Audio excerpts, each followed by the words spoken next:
ඔන්න අද මම කියලා දෙනවා අමුද්‍රව්‍ය දෙකෙන් පටස් ගාලා මාස් මිලෝ හදන විදිහ. මේ බලන්නකෝ නියමෙටම තියෙනවා. ඒ වගේම කඩේ තියෙන ඒවල්ට වඩා හරිම රසයි. පළවෙනි පාරට හදන කෙනෙක්ට උනත් වරදින්නේ නැහැ. මම මෙහෙමයි හැදුවේ. මුලින්ම මම ජෙලටින් ග්‍රෑම් 20ක් බෝල් එකකට දාගන්නවා. ඒ කියන්නේ මේ සැහැඳි දෙකමාරක්. ඊට පස්සේ ඒකට මද රස්නි උණු වතුර කෝප 3 කාලක් දාගන්නවා. දැන් ඉතින් මේක හොඳට කලවම් කරගන්න.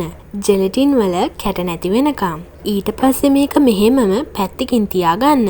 දැන් පෑන් එකක් ලිපේ තියලා ඒකට සීනි කෝප්පයක් දාගන්නවා. ඒ වගේම වතුර කෝප භාගයකුත් දාගන්නවා. දැන් ඉතින් මේක හොඳට කලවම් කර කර උතුරවා ගන්න. ඔන්න සීනි ටික දැන් උතුරනවා. මම ඔයාලාට පෙන්වන්නම් මේකේ හරිම පදම. මෙන්න මේක තමා පදම. හැන්ද උස්සපුවම අන්තිම බිඳුව නූලක් වගේ ඇදෙන්න ඕන. ඒක තමා මේකේ හරිම පදම. දැන් මම මේකට දිය කරපු ජෙලටින් ටිකක් දාගන්නවා. දැන් ඉතින් ගින්දර අඩුම කරලා කලවම් කරගන්න. ටික වෙලාවක් යද්දී මේකත් අර වගේම නූලක් වගේ ඇදෙන පදමක් එනවා. ඒ වෙලාවේ මේක ලිපෙන් අයින් කරගන්න. දැන් මම මේක බෝල් එකකට දාගන්නවා. විනාඩි 3ක් වගේ නිවුනහම මම මේක බීට් කරගන්න ගන්නවා. හයි ස්පීඩ් එකෙම බීට් කරගන්න. විනාඩි 5ක් වගේ බීට් කරද්දී මේකේ හරිම පදමෙනවා. මම ඔයාලාට පෙන්නන්නම්කෝ. මෙන්න මේක තමා පදම. මේ වගේ තියෙන්න ඕන.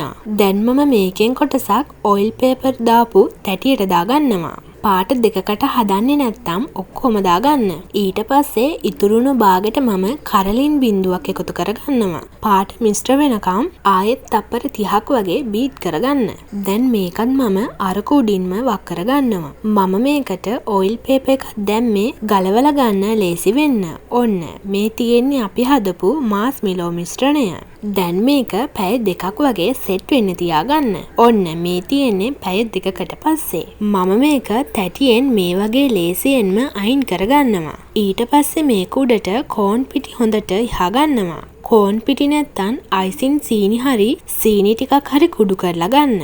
දැන් ඉතින් ඔයාට ඕන ගානට කෑලි කපා ගන්න තියෙන්නේ. මේ බලන්නකෝ කැපෙන ලස්සන. මේ විදිහට ඔක්කොම ටික කපා ගන්න. ඔන්න අපි මාෂ්මිලෝ හදලා ඉවරයි. ෂා මේ බලන්නකෝ නියමෙටම තියෙනවා. හදන්නත් හරිම ලේසි. ඒ වගේම හරිම රසයි. කඩේ ඒවා වගේමයි. ඉන්නකෝ එකක් කඩලත් පෙන්නන්න. මේ බලන්නකෝ මැදත් හොඳට තියෙනවා. එහෙනම් ඔයාලත් හදලා බලන්න. මම ගිහින් එන්නම්.